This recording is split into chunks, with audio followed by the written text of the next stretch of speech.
All right. Finally, we're doing this with Anete Garoza. Thank you for accepting and honoring our invite to come onto the Big Conversations by Ordinary People podcast. Thank you. You Really, know, yeah, what comes a long way always comes in the best way I and agree. with the good results. Definitely, definitely. So yeah, really, we'll just start from the atmosphere in Uganda before we go into the work. You have now been here quite some time. Tell me about your experience just with Uganda. So I have been now in Uganda, I think a little bit more than 1 year, and the experience and excitement hasn't, went down. So in that sense, I'm still enjoying the positive environment, the fruits, the weather, the people, and the openness of the country and the opportunities as well. The people who I'm meeting along the way. Mhm. So in that sense, yes, I have been here more than 1 year, and Yeah. it still excites me. So many new experiences coming up, and yeah, so excitement is there and I'm happy to be here. Have you found anything that has shocked you here in terms of culture, in terms of behavior, something that you would point out, oh, this shocked me, this was new to Yeah, me? I must be pretty honest here that Yeah. coming from a small country where we have, agriculture in such a high level, just looking at Uganda, you have pure gold land, 80% is arable land, and the agriculture is still maybe not, at that level, but I think you can easily put it also now. And you have, such a young generation Mhm. with the beautiful minds, and I that's what shocked me, that maybe agriculture is not that It's big something, here. and yet surprisingly, I think it's the backbone of the economy still. Yeah, I Yes. think we benefit so much from that. Yeah, but the good part, it can change with the right leadership, and I think it's currently also happening. Yeah, A lot of positive things. We have COP approaching, international conferences. You have Ugandan coffee advertised around the world with Uganda Connect, yeah, and yeah. I see a lot of great potential in the country. So that's also excites me. So you, how are you doing it? Traveling in the work, how are you finding that in? And yeah, how is it really basically? From a personal perspective, it's never easy, Yeah, and traveling with back and family. forth. Yeah, And in that sense, I think my upcoming personal achievements, if you can put it like that, would be moving here permanently, because oh, I think the travel between the continents are not sustainable in the yeah, end of the yeah, yeah. day. And if our operations are here, then I see my Self being here, yeah. that would be really nice to have you here. Now, yeah, let's get into it. What we might call as the big conversation. So, of course, with the background of one MTN, so maybe you should first highlight on that and what you are doing. Yeah, Then we pick from that. yeah, Yeah. let's do that. So, 1MTN is high quality, nature based carbon credit developer. And we are very pushing it with the data transparency, with the digitalization, and a lot of great practices along the way. A new design for carbon credit project, and we are very happy that also international players have recognized us Yeah. with the approach that we are doing here in Uganda. We are happy to tell our story internationally in different climate conferences as well. So, with our operations here, we are approaching degraded lands, planting bamboo, and it's, yeah, it's a podcast, really. It's interesting like that. yeah, I have an amazing co-founder behind the scenes who is supporting me with a bamboo book. Here. Yes, so we are approaching degraded lands Yeah. by planting bamboo. Along the way, also implementing biodiversity management practices, because we are planting bamboo with the mosaic approach. Mhm. So different patches of different bamboos. Also planting flourishing trees along the way, of course, leaving also native ecosystem, Yeah. doing intercropping, creating community food gardens. So different practices, for example, as bee farming, Yeah. that could be implemented within the bamboo plantation. So we can really say that in the end of the day, with our project, the soil health actually is the one that we are measuring, that it become better. And with this one, we are also approaching it from a scientific approach. we are backing it up with the data. So soil testing, measurements, MRV from the satellite. We are very bringing it to the next level. That's why I said in the beginning we are aiming to be high quality nature based project developer. And what does it mean? It means community involvement. It means transparency. It means the data, approved data, quality data, but we need to showcase not only to the carbon project carbon credit buyers, but actually also to the country, because we see that this is the achievement for us, everybody together, and these achievements needs to be told. So I'm more than happy that we will be participating this year in COP, in several pavilions, in several events, speaking about our project, also bringing Uganda as a country with this kind of project that is happening here. We are more than excited and happy to do it together. Yeah, nice, interesting. Now, I want you to also expound on the intersection of climate change and social justice. Yes. Yeah. How do you feel? So, I really feel that at the moment we are in a shift period, that we really need to appreciate the local communities and also the local culture, and this should be, developed all together. So I really believe that the private-public partnership is the key. Also here, we need to listen to the communities. We need to engage youth as well, because you have such a young generation with a breed of beautiful and brilliant ideas. I agree. Technology is here, internet access as well.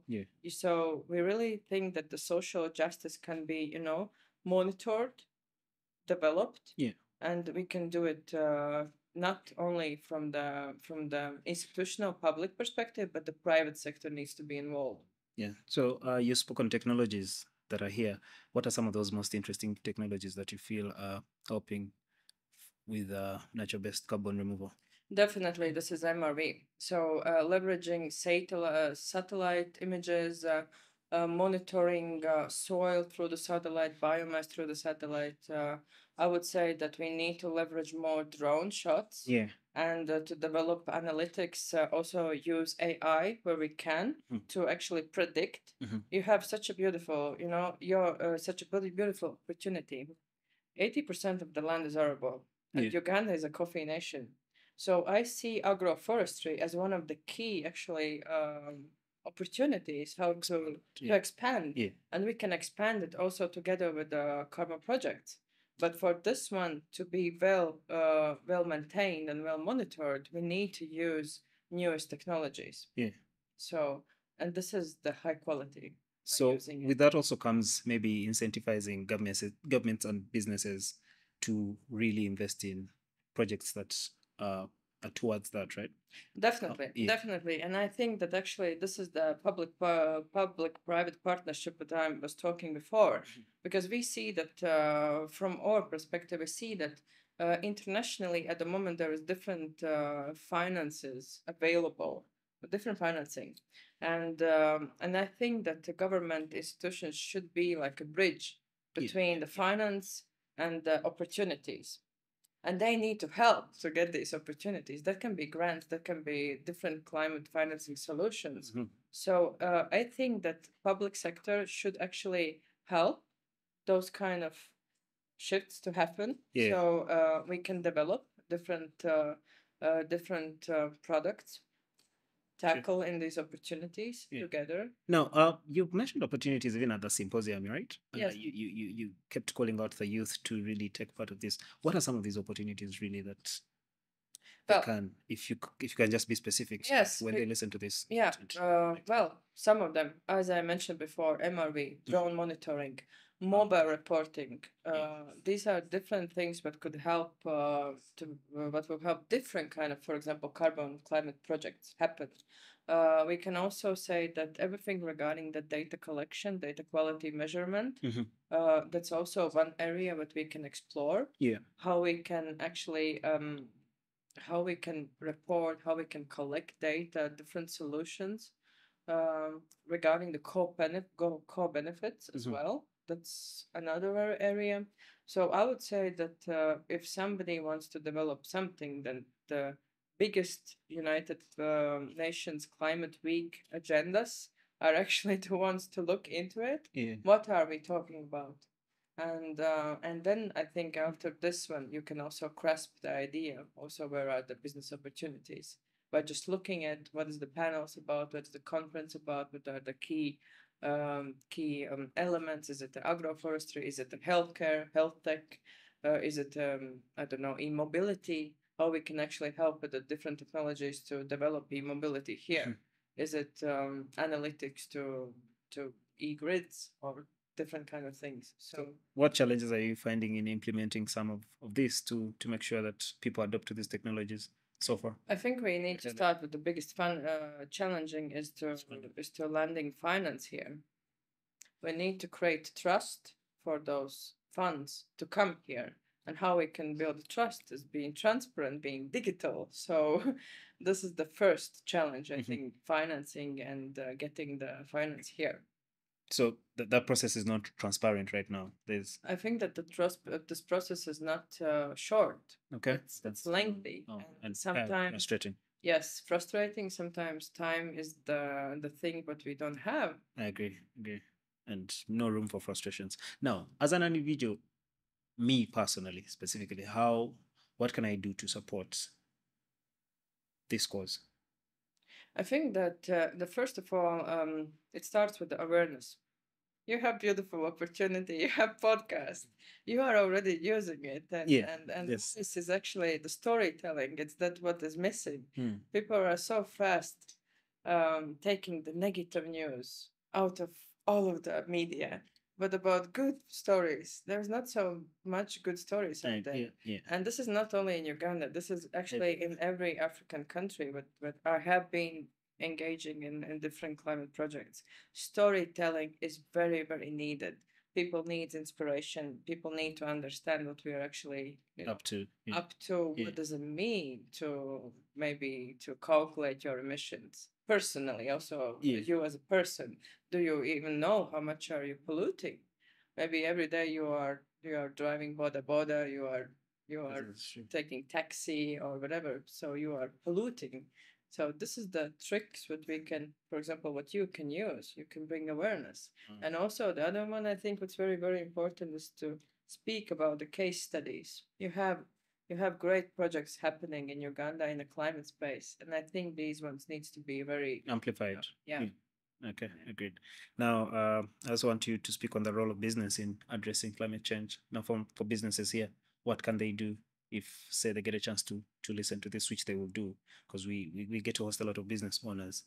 So, what role can they play as businesses for now, from how you've observed how businesses are operating from within Kampala from the time you've been around here, or just Uganda as a whole? Yeah, well, in that sense, I have, this different objectives when I'm seeing the businesses here because I'm coming from Europe. Yeah. In Europe, we have a Green Deal, we have regulations for businesses that they need to measure, they need to report how green they are. They cannot, at the moment, attract finances from the banks if they don't prove how green they are. So they need to, first of all, measure their activities, they need to be transparent, they need to report. So when I'm seeing here businesses in Uganda, then I think that you are in this shift before when you will need to do it because in some point it will also happen here. Yeah. Every business will need to understand how green you are, what is your decarbonization journey, and in the end of the day, if you cannot decarbonize until zero, then you need to offset. And where you will get these offsets, how much will it cost? Can you develop those offsets in this country? Do you need to purchase it outside? And these are the questions. So I would say that at the moment, it would be great if we could be sustainable in the bringing awareness within the employees and just starting to create awareness within the companies. What is the sustainability? What's really ESG stands for? Yeah. I think that you already have the first movers here in Uganda. For example, NSSF has a great report regarding their sustainability journey. Yeah. What does it really mean, sustainability for them? That's great to see. Also, the banks. I have seen reports regarding sustainability, and I think this is the first step towards the business's engagement. So, in terms of with these global challenges, how are you finding the collaborations and the partnerships with working with people here? I And think how important is that? Like, if you're to expound in it for others to really take part into it, how important is that for you to collaborate with people here? And yeah, are you doing this that? is a Are you? great question. I actually thought about it yesterday. That's a great question, and I'm very happy that people are very open for the knowledge exchange and for learning, and you can really feel it. And Yeah. that's the best way how you can really make some changes happen to learn something. And if you're open to those new terms and new requirements or the new experiences, so I would say that until now, I have only positive experience because people are very open to new terms and Yeah. they really want to engage and learn. And I'm very happy about the youth, especially um, in the universities, in different platforms, also in the climate change. Youth is taking a really, you know, important step. You have amazing climate activists from Uganda speaking in different events and bringing awareness. So that's good. So, in one of the pointers I have here, there is climate change is increasing the risk of displacement and conflict. What can you speak on that? Well, I think that we need to monitor. Okay. We cannot go too far in both cases. You know, we need to have like some golden middle line, and we need to really monitor all the basically risk stress assessments and how the shift is happening, because we cannot be too extreme in both ends. And that's why I think that those practices needs to be monitored. Yeah. And most likely this should be monitored by the public sector as well. So, as a leader, you personally, what have you learned in this journey so far? Talk to me about your journey of trying to make an impact, really, and why have you chosen to invest So your time in carbon removal and yeah, well, I think that the best lesson what I have learned by actually being in a carbon space, not only voluntary but also mandatory for 6 years already, we need every solution. We cannot be pro one solution. Everything is needed. Is it a carbon capture? Is it carbon avoidance, meaning that you are not cutting down the trees? Is it new plantation establishment? Yeah. Is it cook stoves? Mhm. Name it. I think that the best learning point is that everything is needed. So, if people learn like in this sensitization, can you highlight on like a plan for say businesses, what products they should maybe aim at, things like that? Where should we invest for the future instead of just doing everything? Like how, like say like see how Microsoft does it, right? They're committing to be carbon free by 2030. I think Unilever as well is trying to change with the packaging, but then here it's almost like people are not concerned, right? Well, I can still start up a company right now that does the plastics, and I'll probably be wealthy. yeah, but in the meantime, if you will want to attract the money from the bank here, you will not get a loan if you Okay. will not be going through. So my point is that at the moment, companies need to understand first of all how green they are, Mhm. what they can do to decarbonize themselves, and if not, then what is the best solution for them to actually, reach this net zero, as you mentioned the Microsoft example. Yeah. For example, Microsoft has, first of all, they have a very um, very complicated decarbonization strategy, very complicated, and in a good way, Yeah. because they have really dig deep into different matters of the company, what they can do actually to cut the waste, Yes. to reduce the travels, to use the e-mobility. So this is the important part. Second is that yes, they have the goal and they understand that they cannot decarbonize until zero, and this is the reason why they are also opening up opportunity to purchase carbon credits from different projects, and they are not using only one project. They want to have exposure from different projects. I want you to highlight on carbon credits. Yeah, how do the credits work? Like, So, yeah. first of all, we have two two markets in a carbon. It's mandatory and it's voluntary. So I will be speaking only for a voluntary carbon Yeah. market.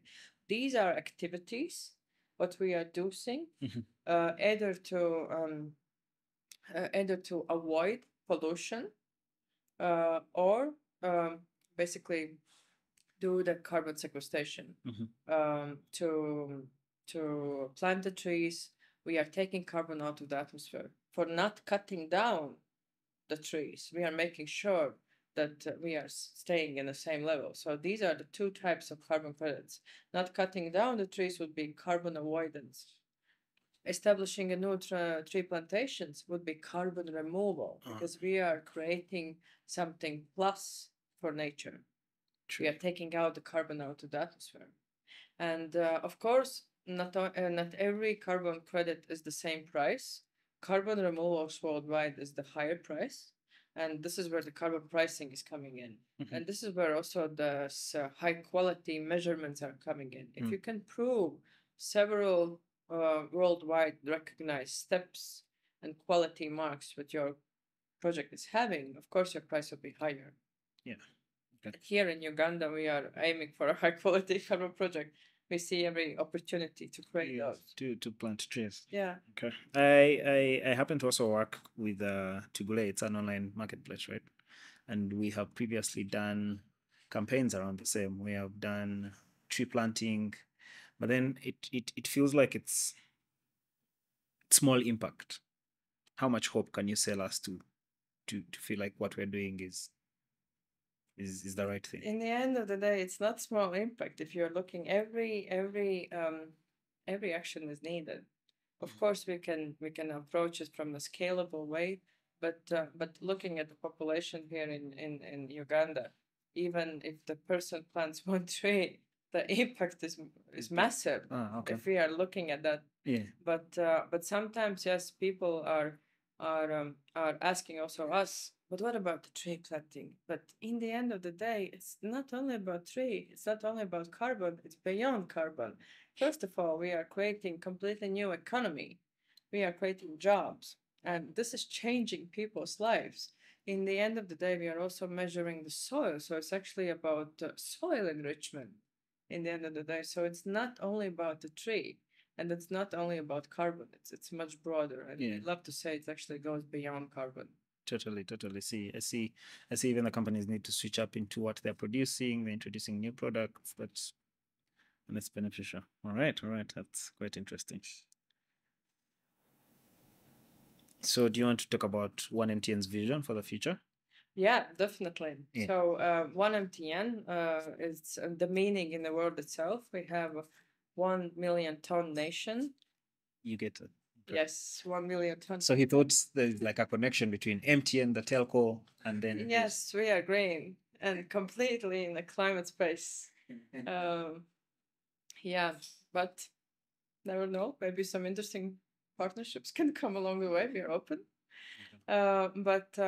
Yeah, so we are in land restoration era, of course, with the end goal of the carbon credits. Yeah. We have big plans because we see every opportunity in Africa to plant trees and create those nature-based solutions. And our aim is with every carbon project that we are taking in is actually to remove 1 million tons of carbon out of the atmosphere. That's the meaning within the word.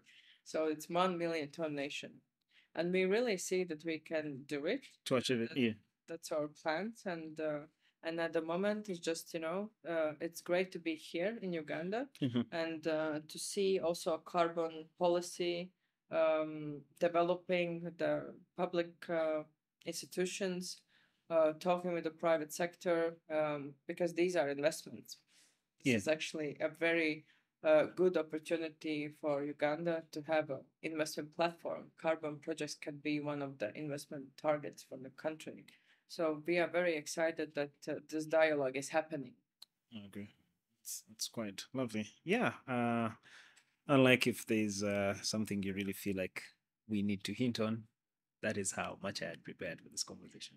Well, the best hint would be to not to kill investment opportunities and not double tax them because different countries. Yeah, we've had the president come out to say yesterday that he wasn't aware of how much they're taxing new investments like this. Yes, Yeah. yes. So I would say that we have very bad examples from different countries in a continent. Let's not make the same mistakes.